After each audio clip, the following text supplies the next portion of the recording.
नमस्कार साथियों, स्वागत है आपका एक बार फिर से हमारे YouTube चैनल पे। रोज की तरह आज फिर हम लोग लेके आए हैं आपके लिए detail analysis of the Hindu newspaper. ये हमारा सिलसिला स्टार्ट हुआ है 2-3 दिनों से। अब एक्चुअल में होता क्या है, being a aspirant of UPSC और द स्टेट पीसीएस, हमारे लिए सबसे बड़ी चुनौती होती है कि करंट अफेयर के मैटर्स को हम लोग कैसे पढ़ें, कहां से पढ़ें और कितना पढ़ें, क्या क्या पढ़ें। तो वो एक सॉल्यूशन आपको देने के लिए ये एक सीरीज हम लोगों ने स्टार्ट करी है। अभी तो हम लोग द हिंदू न्यूज़पेपर को लेकर चल रहे हैं, लेकिन होली के बाद आपसे वादा रहा, द हिंदू न्यूज़पेपर के साथ साथ इंडियन एक्सप्रेस और टाइम्स ऑफ इंडिया के न्यूज को भी हम लोग साथ साथ कवर करने की कोशिश करेंगे और करेंगे, कंफर्म उसको हम लोग कवर करेंगे। फिलहाल हमारी जो सीरीज है द हिंदू की, इस पे आपका रिस्पांस हमें बहुत अच्छा मिल रहा है। आपके कमेंट्स बहुत शानदार होते हैं, उसके लिए बहुत बहुत धन्यवाद, दिल से thank you so much. Class को आप शेयर भी करेंगे तो हमें और भी अच्छा लगेगा। आज की क्लास हम लोग स्टार्ट कर रहे हैं। द हिंदू न्यूज़पेपर अपने आप में इतनी इंपॉर्टेंस रखता है, इतना बड़ा न्यूज़पेपर है, उसमें इतना कंटेंट हमारे यूपीएससी या स्टेट पीसीएस के लिए है। और प्रॉब्लम बच्चों को ये आती है कि इसमें से हमें क्या क्या पढ़ना है, तो उसमें से जो जो पढ़ने वाली चीजें हैं वो चीजें हम लोग आपके लिए लेके आए हैं। आपको सिर्फ ये नोट्स बनाने हैं। आप ये मान के चलो, इस क्लास से आपके करंट अफेयर पूरे कंप्लीट हो रहे हैं। आपके नेशनल इंटरनेशनल जो भी काम की चीजें हैं वो आपको इस एक माध्यम से मिल रही हैं। तो ज्यादा समय ना खराब करते हुए अपनी क्लास स्टार्ट करते हैं। सबसे पहले इंटरनेशनल कुछ न्यूज को हम लोग कवर करते हैं जो आ रही है जेलेस्की की तरफ से। ये न्यूज जब से हम लोगों ने अपनी क्लास स्टार्ट करी है, तब से न्यूज जो है वो सुर्खियों में बनी हुई है कि जेलेस्की जो हैं उन्होंने ओपन अपने आप को रखा है पीस टॉक के लिए और मिनरल्स डील के लिए। ट्रंप ने अपने कांग्रेस हाउस के अंदर बोला, यानी कि पार्लियामेंट का जो जॉइंट सेशन है उसके अंदर उन्होंने इस बात को बोला है कि हमारे कंट्री के यानी कि यूएसए के वाइस प्रेसिडेंट जो हैं वेंस ने एक अहम भूमिका इसके अंदर निभाई है। जेडी वेंस ने एक अलग भूमिका इसके अंदर निभाई है। और यूक्रेन के साथ ऑलमोस्ट वो डील इन लोगों ने फाइनल करी है, जिसके अंदर यूक्रेन जो है अपने बचे हुए देश जो उसके पास बचा हुआ है, क्योंकि यूक्रेन का 15 से 20% हिस्सा जो है वो रशिया ने कब्जा लिया है। और हालांकि जो एरिया रशिया के पास गया है, इसी एरिया में यूक्रेन के मिनरल्स, टोटल मिनरल्स का 60-70% इसी एरिया के अंदर था जो रशिया ले चुका है।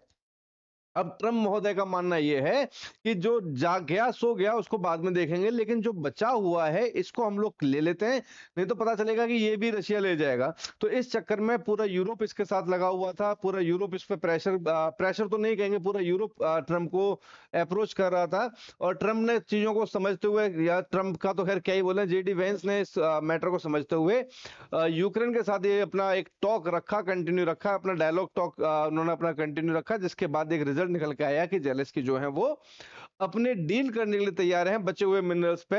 उसके संरक्षण के लिए वो अमेरिका के साथ अपनी डील करने को तैयार हैं। अब कहीं ना कहीं ये उम्मीद नजर आ रही है कि 3 साल से चल रहा एक बेवजह का युद्ध फाइनली अब एक सीज फायर पर आकर रुक जाएगा। हालांकि सीज फायर की क्या टर्म्स एंड कंडीशन होंगी ये भी देखने वाले अभी मुद्दा रहेगा, क्योंकि रशिया वो एरिया कभी नहीं छोड़ेगा जो एरिया वो उसने कैप्चर कर लिया है। अब इस बात पे यूक्रेन कितना मानता है, यूएस कितना दबाव बना पाता है, या यूरोप अपनी क्या भूमिका निभाता है, जो भी अपडेट रहेगी हम लोग न्यूज़पेपर के थ्रू, द हिंदू न्यूज़पेपर के माध्यम से आपके पास तक पहुंचाएंगे। चलिए, अगली खबर भी आपकी इंटरनेशनल है। ये अभी सुर्खियों में बना हुआ है कि अमेरिका जो है उसने कई देशों पे अपना टैरिफ लागू कर दिया है और कह रहा है कि जो देश हमसे जितना टैरिफ ले रहा है हम उस देश के ऊपर उतना ही टैरिफ लगाएंगे। और ये एक बहुत बड़ा वॉर छिड़ रहा है पूरी दुनिया के अंदर। और इस पर प्रतिक्रिया देते हुए कल ही चाइना की जो एम्बेसी है यूएसए के अंदर, उन्होंने एक काउंटर ट्वीट किया है। वहां पे एक्स पे एक उन्होंने अपनी बात रखी है और एक लंबी चौड़ी बात का नतीजा उन्होंने लास्ट की 2 लाइनों में लिख दिया है। चाइना ने बोला है कि ट्रंप किस तरीके का युद्ध चाहते हैं।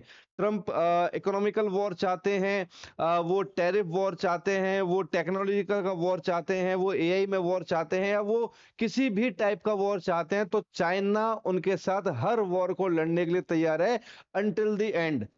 तो ये जो बात है, यहां से जो ट्रम्प है उनको एक तरीके से बड़ा झटका ये लगने वाला है आने वाले समय पे। अभी मैं आपको इसको इन डिटेल में बताने वाला हूं कि हो क्या रहा है।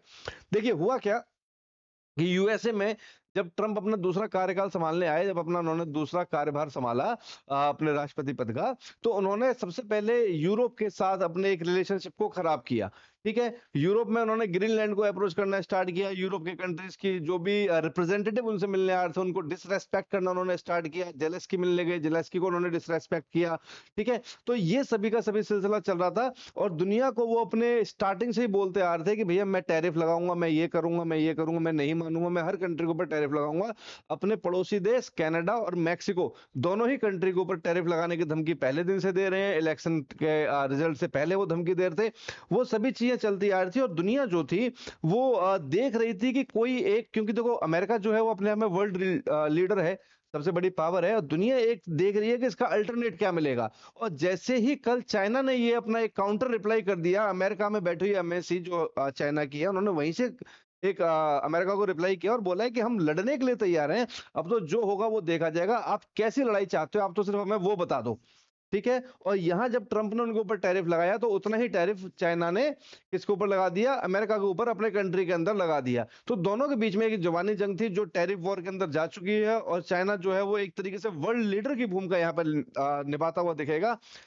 हालांकि हमारे देश के जो पीएम साहब हैं वो ये बात बोल रहे हैं कि 21वीं सदी जो है भारत की है, भारत विश्व गुरु है, ये सब बातें अपनी जगह पर अच्छी हैं, लेकिन भारत का, जब अमेरिका ने भारत के ऊपर टैरिफ लगाए तो भारत ने अभी तक अपनी कोई भी प्रतिक्रिया इसके ऊपर नहीं दी कि वो क्या करने वाले हैं। और ये सब तब हुआ है जब पीएम मोदी साहब विजिट कर चुके हैं, जब ट्रंप के ओथ सेरेमनी में हमारे फॉरेन मिनिस्टर गए हैं, उसके बाद ये हाल है।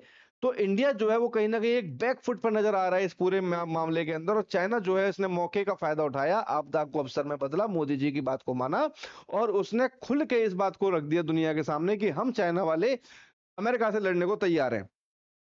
अब जैसे ये बात रखी तो अब कहीं ना कहीं होगा क्या कि जो यूरोप के साथ अमेरिका के रिश्ते खराब हुए हैं, ये यूरोप वाले सारे के सारे कंट्री लीडर चाहिए वो चाइना के पास जाके बैठेंगे। ठीक है, जो एशियाई देशों के साथ अपने रिलेशन खराब कर रहे हैं वो सारे चाइना के साथ जाके बैठेंगे।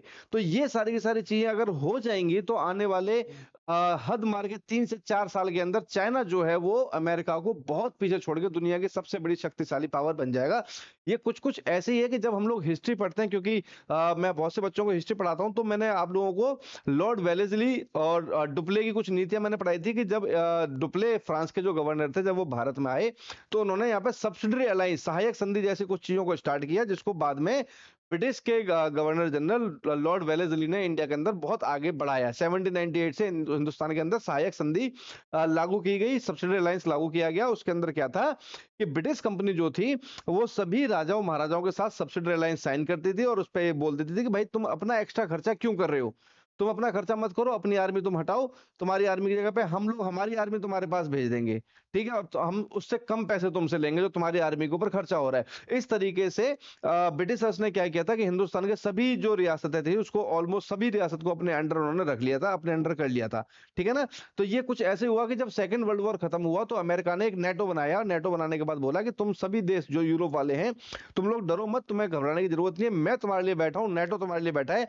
नेटो की सदस्यता जो जो हासिल करेगा उस सब के लिए अमेरिका सबके साथ हमेशा खड़ा रहेगा, जब भी युद्ध होगा तो अमेरिका इसका भरपूर साथ उस देश का देगा जिस देश के साथ कोई भी बंदा, कोई भी कंट्री जो है वो युद्ध लड़ेगा। तो यहाँ पे नेटो बनाया गया, वहां पे सब्सिडरी अलायंस इंडिया के अंदर बनाई गई। यही मैं हमेशा आपको इतिहास की क्लास में बोलता हूँ कि हिस्ट्री की बेस्ट क्वालिटी ये है कि हिस्ट्री जो है वो अपने आप को दोहराती जरूर है, इतिहास अपने आप को दोहराता है। And the one who know the history can control the future, ये बात मैं आपको हमेशा हिस्ट्री क्लास में इसलिए बोलता हूँ। एक तो ये बात होगी। दूसरी बात कि जब वेलेस्ली के बाद लॉर्ड डलहौजी का शासनकाल स्टार्ट हुआ देश के अंदर, तो उन्होंने सब्सिडरी अलायंस को अपग्रेड करते हुए, थोड़ा सा मॉडिफाई करते हुए उन्होंने नई चीज इंप्लीमेंट कर दी जिसको हम लोग बोलते हैं डॉक्ट्रिन ऑफ लैप्स, है ना।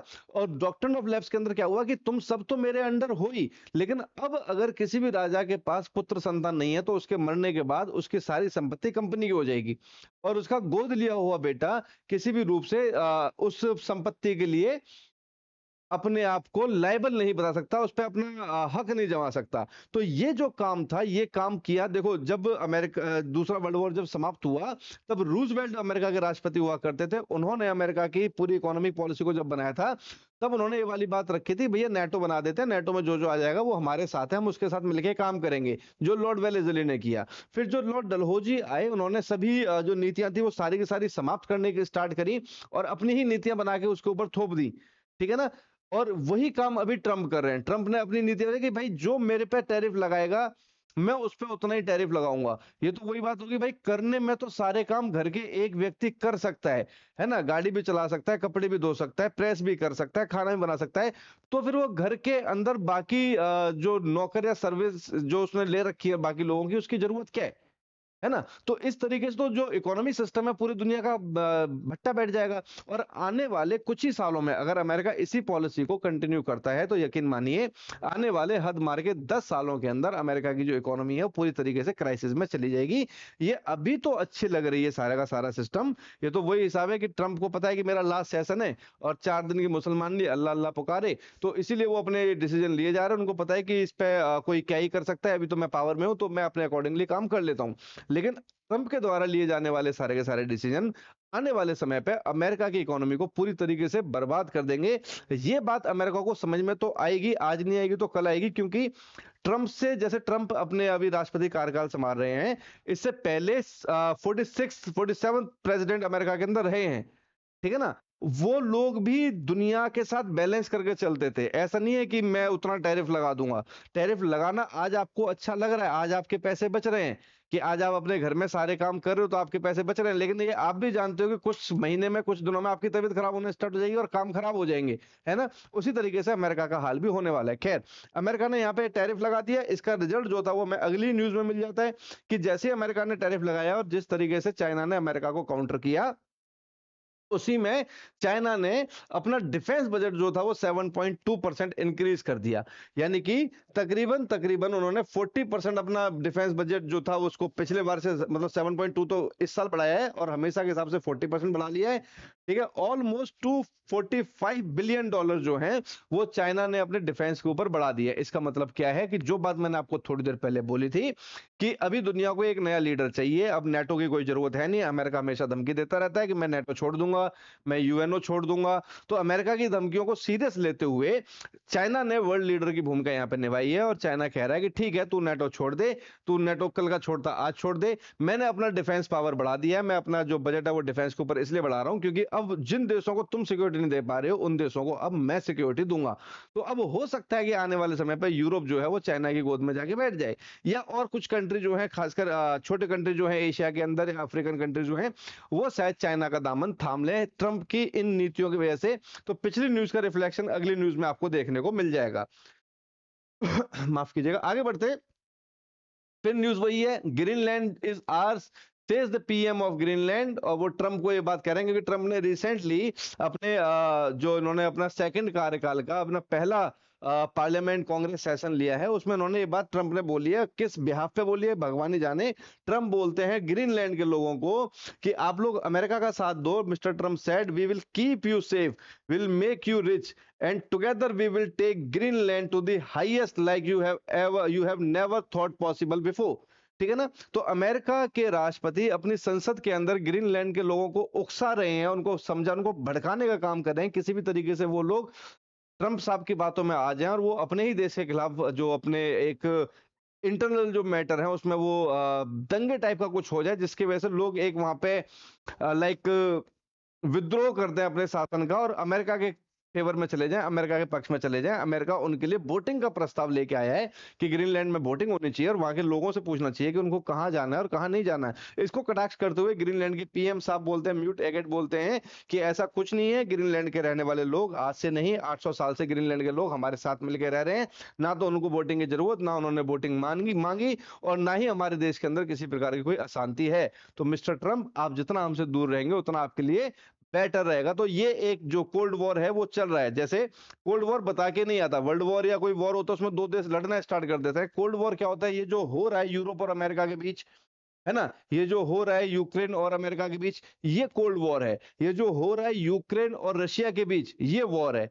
ये जो हो रहा है इसराइल और हमास के बीच, ये वॉर है। ये जो इंडिया और पाकिस्तान के बीच में हो रहा है, ये कोल्ड वॉर है। तो यही छोटा सा डिफरेंस है बस कोल्ड वॉर और वॉर के अंदर, ठीक है। आगे बढ़ते हैं। एस जयशंकर जो हैं वो ब्रिटिश जाते हैं, ब्रिटिश जाके उनके फॉरेन सेक्रेटरी साहब से मुलाकात करते हैं और यूक्रेन बांग्लादेश के साथ के मुद्दों के ऊपर चर्चा करते हैं, ठीक है ना। यूक्रेन का मुद्दा क्यों इंपॉर्टेंट है ये हम लोग पहले दिन से देख रहे हैं, अब यहाँ पे बांग्लादेश का हम लोग जिक्र कर रहे हैं। बांग्लादेश हमारा पड़ोसी राज्य है, ठीक है। और ये मैटर इसलिए हो रहा है, ये बात इसलिए कर रहे हैं क्योंकि शेख हसीना जो हैं उनकी भतीजी, यहाँ पे मैं आपको अंडरलाइन कर देता हूँ इस चीज को, कि शेख हसीना हैं उनकी भतीजी हैं तुलिप सिद्दीक। ठीक है, वो लेबर पार्टी से एमपी हैं ब्रिटिश के अंदर, और वहां पे एक मिनिस्टर का पद वो संभाल चुकी हैं। जनवरी 2025 में उन्होंने रिजाइन किया है अपनी पोस्ट से। क्यों रिजाइन किया था? क्योंकि ब्रिटेन कोई खास एक्शन नहीं ले रहा था, यूके कोई एक्शन नहीं ले रहा था बांग्लादेश के ऊपर, जब वहां से शेख हसीना को हटाया गया। तो इस मुद्दे के ऊपर यहाँ पे एस जयशंकर को आप देख लेंगे, यहाँ पे जाके मुलाकात करते हैं फॉरेन सेक्रेटरी डेविड साहब उनके साथ। ठीक है, और वो बांग्लादेश के मुद्दे को नहीं उठा रहे हैं, वो उनके कंट्री के इंटरनल मुद्दे को उठा रहे हैं कि आपके यहाँ के मिनिस्टर और एक एमपी हैं जो उनकी भतीजी हैं, वो आपके यहाँ से अपने पद से रिजाइन कर रहे हैं क्योंकि देश के अंदर अशांति का माहौल है, और उसके लिए आपने कोई भी एक्शन नहीं लिया। आप बांग्लादेश के लिए मत करो, भारत के लिए मत करो, पर आपकी एक इलेक्टेड मेंबर है, कम से कम उसकी बात तो सुनो।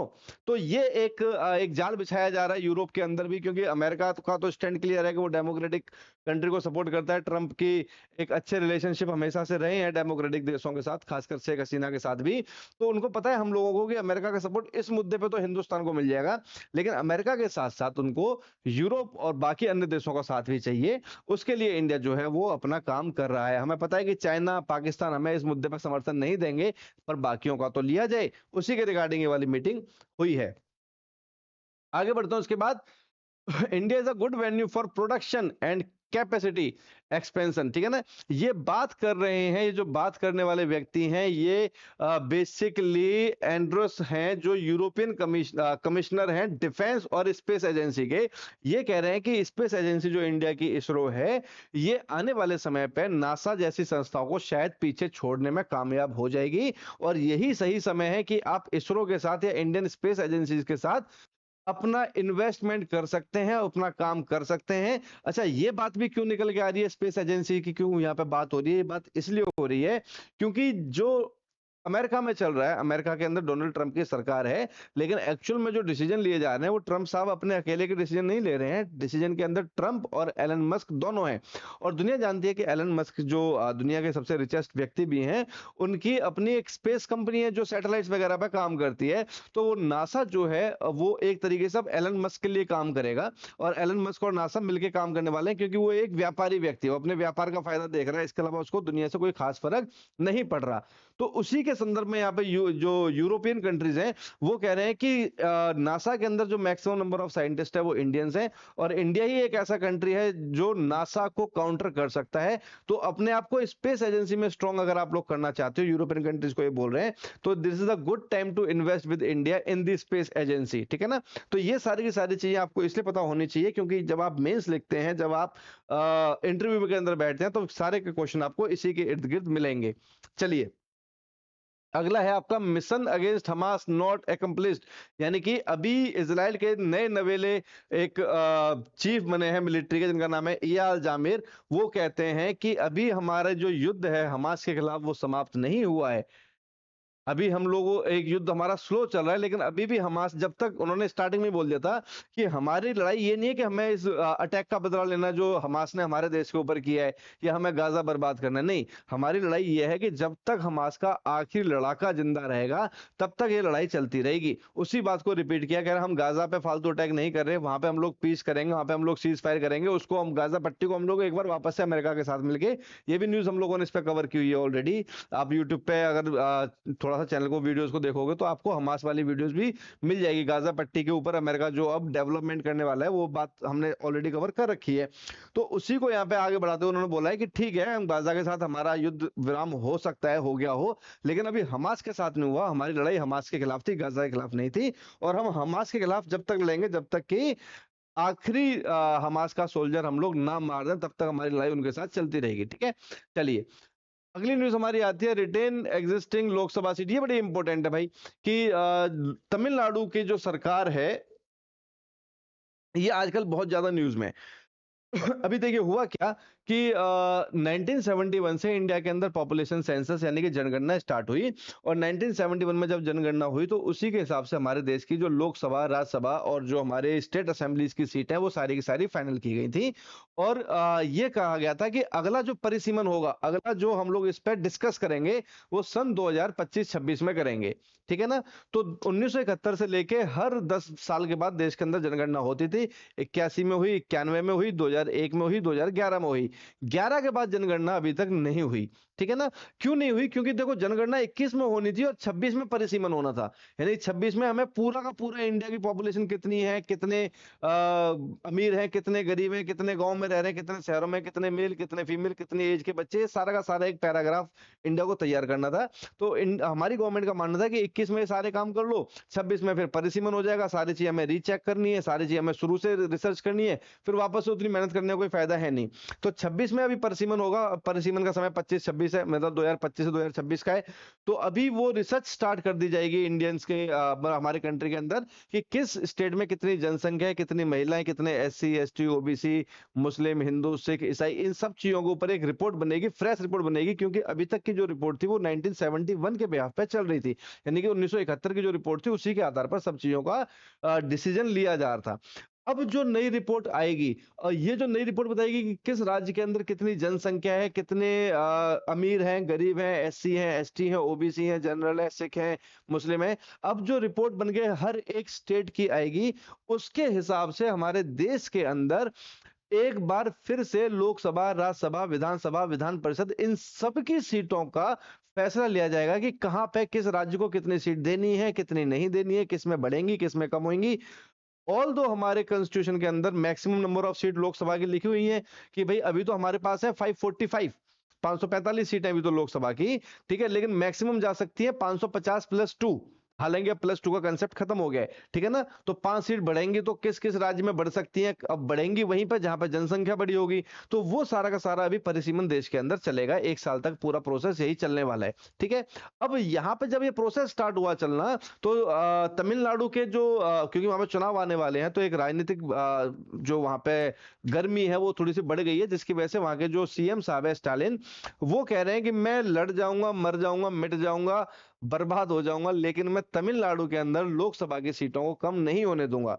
इधर हमारे मोटा भाई अमित शाह जी बोल रहे हैं कि कौन कम कर रहा है, हम गारंटी दे रहे हैं कि सीट कम नहीं होगी, हम तो परिसीमन कर रहे हैं। वो तो 1971 में लिखा हुआ था भैया 25-26 में होगा, हमने नहीं लिखा था। 71 में जो सरकार थी इंदिरा गांधी जी की, उन्होंने लिखा था।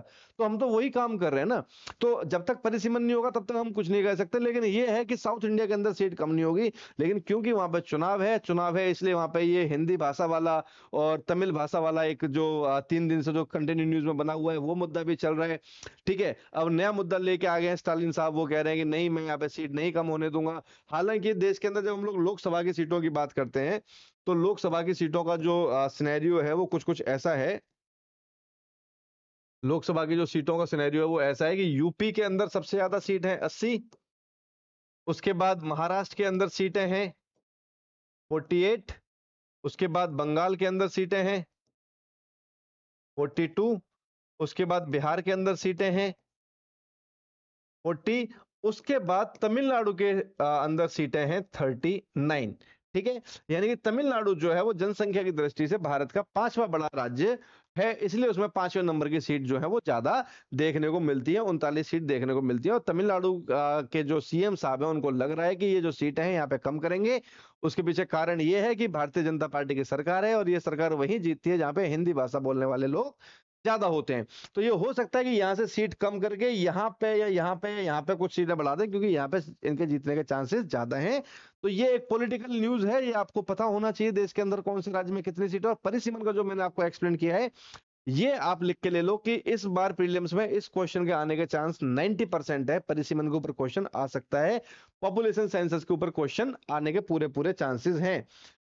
आखिरी न्यूज पर चलते हैं। बीजेपी के ऊपर न्यूज है कि BJP began signature drive to gain the support of 3 language policy. देखिए कहानी वही है जो मैंने आपको थोड़ी देर पहले अभी इसके बारे में एक्सप्लेन किया है कि हुआ क्या कि जो तमिलनाडु के अंदर जो राज्यपाल साहब हैं, राज्यपाल यानी कि गवर्नर जो हैं, वो इस बात को लेके आए हैं कि भैया न्यू एजुकेशन पॉलिसी के तहत जो साउथ इंडिया के स्टेट हैं वहां पे, क्योंकि लैंग्वेज डिफरेंस बहुत ज्यादा है, तो वहां पे हम लोग 3 लैंग्वेज को प्रमोट करेंगे।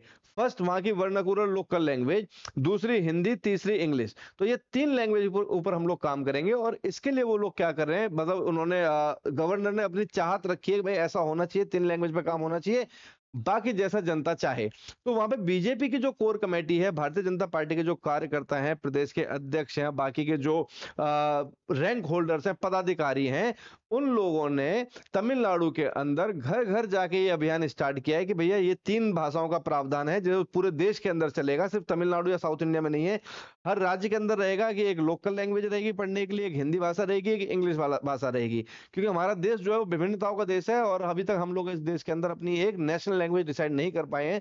और मुझे लगता है कि शायद हम लोग इसको कर भी नहीं पाएंगे, इतना आसान नहीं है। आसान होता तो पंडित जवाहरलाल नेहरू या लाल बहादुर शास्त्री साहब इतने स्ट्रॉन्ग पीएम थे, वो कर सकते थे, उसी टाइम पे हो सकता था। अब तो पॉसिबल नहीं है। उस टाइम सोशल मीडिया का इतना जोर नहीं था।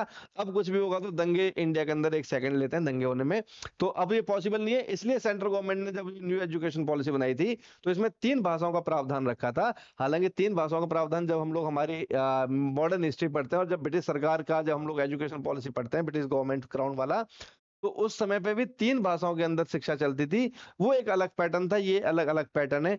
तो गवर्नमेंट चाहती है, गवर्नर चाहते हैं, भारतीय जनता पार्टी वहां पे एक सिग्नेचर ड्राइव चला रही है कि अगर उन्होंने 1 करोड़ लोगों से वो साइन करवा लिए, घर घर जाके जो अभियान चला रहा है, तो वो उस 1 करोड़ लोगों के जो हस्ताक्षर वाला जो भी सीट रहेगी वो जाके राष्ट्रपति को सौंपेंगे और उनको बोलेंगे कि आप इसको यहाँ पे इम्प्लीमेंट करें, जो न्यू एजुकेशन पॉलिसी। क्योंकि पूरे देश के अंदर सेम ही होनी चाहिए, डिफरेंट हर राज्य के अंदर अलग नहीं होनी चाहिए, ऐसी वहां पे बातें चल रही हैं। तो दोस्तों ये थी द हिंदू न्यूज़पेपर की आज की वो खबरें जो आपके लिए स्टेट पीसीएस या यूपीएससी के लिए पॉइंट ऑफ व्यू से बहुत ज्यादा इंपॉर्टेंट है। चैनल पर अगर आप नए हैं तो चैनल को सब्सक्राइब कर दीजिए। क्लास कैसी लगी, लेक्चर कैसा लगा, न्यूज कैसी लगी, प्रेजेंटेशन कैसी थी, ये हमें कमेंट करके जरूर बताना। बहुत बहुत धन्यवाद। Thank you so much. नमस्कार।